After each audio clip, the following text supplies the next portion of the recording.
Do you want to have multiple home screen in your iPhone like I do but you don't know how to set it up? Then make sure to watch this video till the end.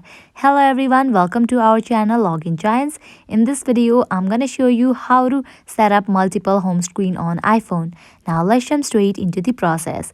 This is very easy and quick process. What you have to do is long press on your home screen. Now you will be seeing that all of your apps are shaking. Now what you have to do is just grab any of the app.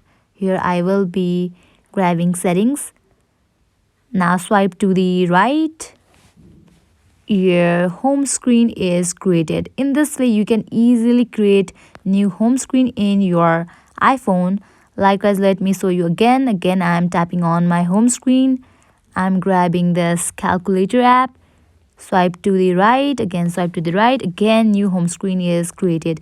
In this way you can easily create multiple home screen on iPhone. Now how can you see it, how many home screen you have created? For that, what you have to do is long press on home screen again. At the bottom you can see this kind of dots, tap on it. These are the home screen in your iPhone. In this way you can easily form multiple home screen on your iPhone. At the end, if you find this video helpful, make sure to like, share and subscribe to our channel. Thank you.